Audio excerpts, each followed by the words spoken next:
Hello, I'm Victor, and this is the Junkyard. I don't know what the hell is wrong with me, but I can't do a review right now. And I mean, this month's Roundtable theme is alternate histories, and I love all that what-if stuff. But yeah, I've already taken at least one of everything in my medicine cabinet, and nothing's helping. Unfortunately, however, when I said I couldn't do a review, Quantum Joker crawled into my room at 3 a.m. through the VCR slot and told me that if I didn't get a review done, he'd eat my eyes. Don't worry though, I think it was just a thing wearing Quantum Joker's face. Seem to like faces. But anyway, I got to thinking about alternate realities and my desperate need to get a review done, and I was inspired. This is what I call the transdimensional bridge device.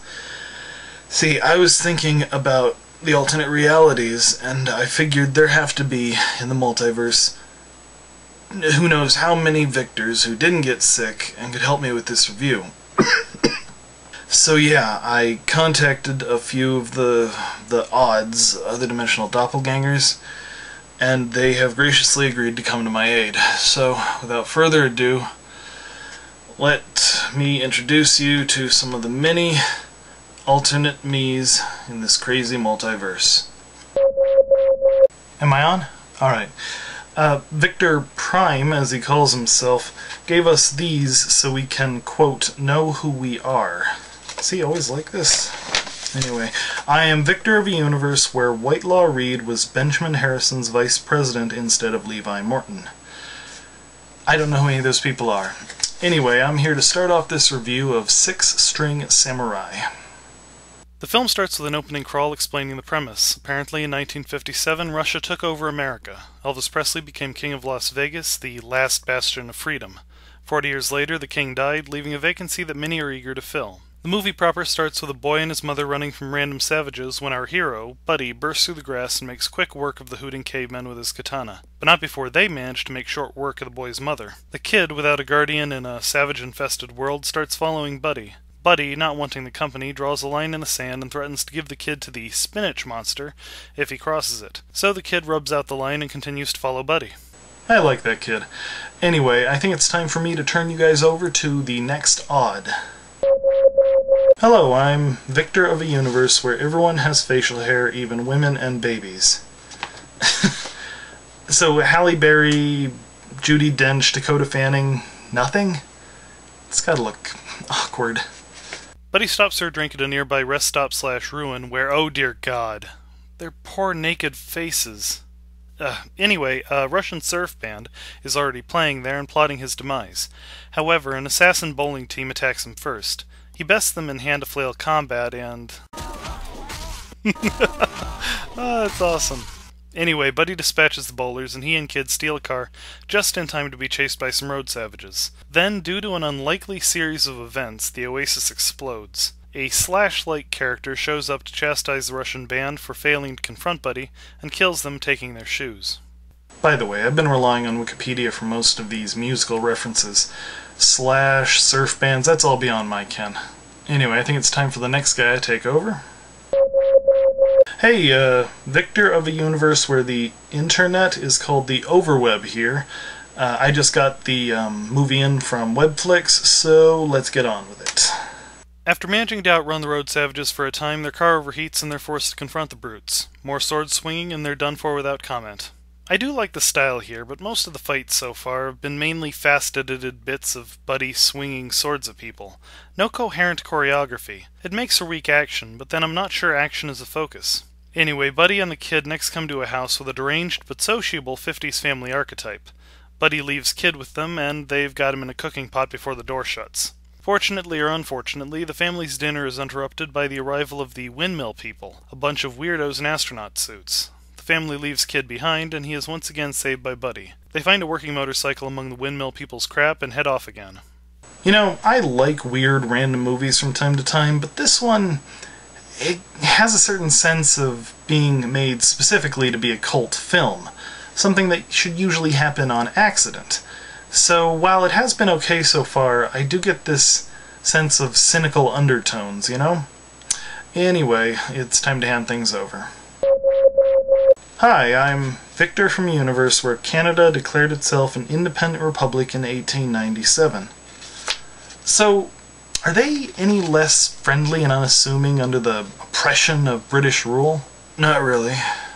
Those guys creep me out. Anyway, where were we? Oh, right. The Slashlight character, as already hinted at, reveals himself to be Death and declares his intent to take the King's Crown and kill anyone he meets on his way there. Meanwhile, Buddy and the kid crash, leaving both them and Death walking across the wastelands. Our heroes reach the city of Fallout, which might just be a reference, since the game was released the year before the film came out. There again, Buddy tries to ditch the kid, passing him off on a random midget. Death is followed close behind, and the up-to-now mute kid runs over to warn his sorta mentor. Once again, they both move on, and Death notes that the child is Buddy's weakness. Here we get Buddy speaking a bit more as he warms to the kid. It does sound more like Buddy Holly than your typical samurai or wasteland wanderer. It's pretty effective. However, I will say that it does sound a bit forced, clipped, I don't know. Anyway, time to move on to the next world. Right, I'm Victor from a universe where humans evolved lower halves like snakes instead of 2 legs. So, what is it, like a kangaroo or like a bird? Like this. So, everyone in the movie is gonna be like that, huh? Yeah? Well, as the two walk across the wastes, Buddy is forced to kill someone who basically had no chance against him. The experience makes him doubt his mission, but Kid reassures him and they move on. It was literally just before this review that I noticed this, but I think the guy here was meant to be Ritchie Valens, another popular singer who went down in the same plane as the real-life Buddy Holly. Don't quote me on this, however. Anywho, later they begin to succumb to the desert heat, allowing Death to catch up. The Slash Reaper offers to let the boy live in exchange for our hero's guitar, so Buddy just beats the crap out of Death's henchman and has Kid leg it. Kid, however, is almost immediately dragged off by the spinach monster. Buddy gives chase as Kid is dragged underground, and Death gives up for the moment. Meanwhile, Kid has been captured by some windmill people who say, "Welcome to hell," and throw him in a cage. You may assume the hell remark was meant just to scare Kid, but the boy is soon confronted by a child who got killed earlier in the movie. Figures that hell would end up resembling a Terry Gilliam film. Well, your turn, Victor. Thanks. I'm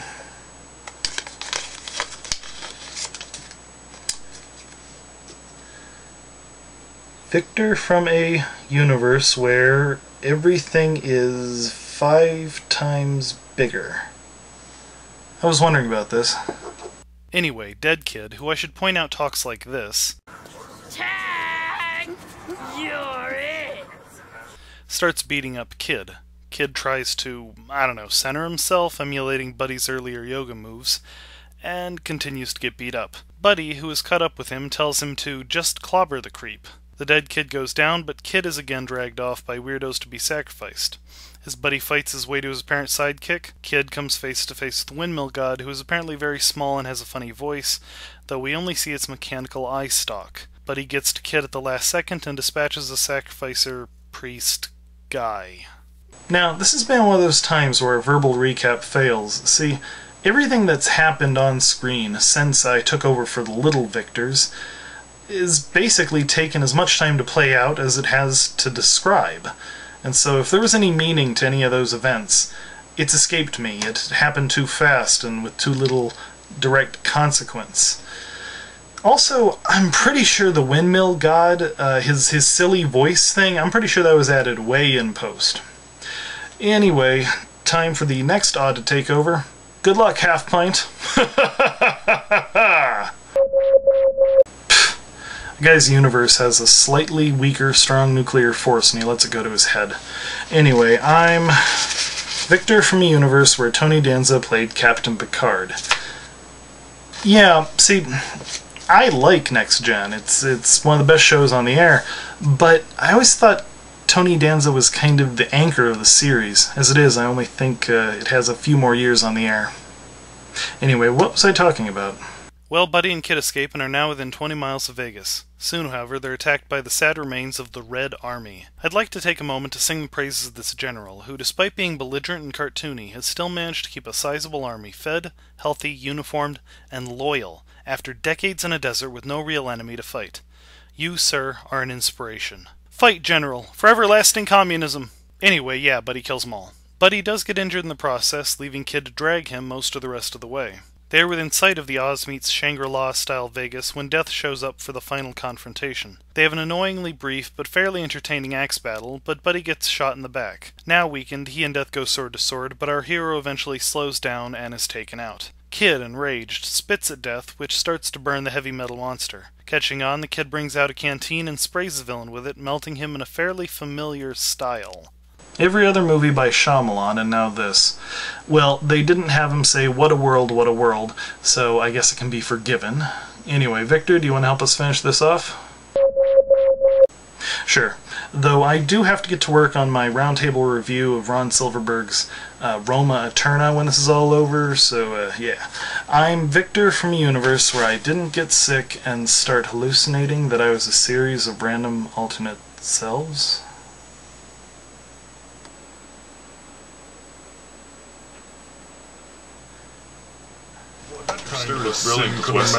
What is happening?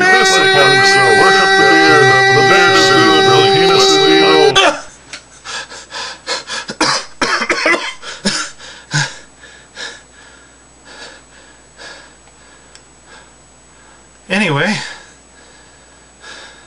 After Buddy's body disappears Obi-Wan Kenobi style, Kid takes up his suit, guitar, and katana and heads down to Vegas. He seems to transform midway into either Buddy or an adult Kid, signifying either that Buddy is with him in spirit or that Kid is destined to take Buddy's place on the throne, or something. Fade to black.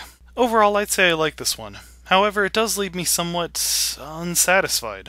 Part of it was the pacing.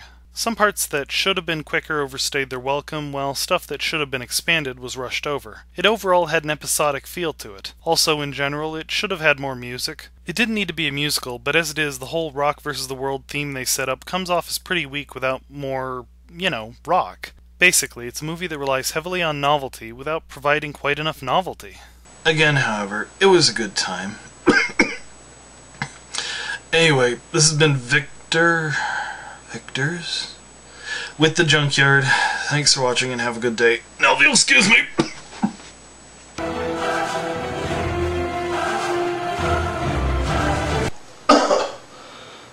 Worst part is, I think I do feel better.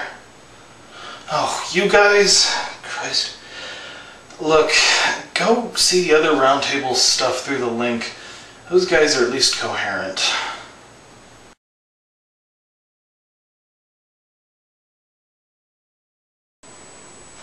Man, what was I even thinking?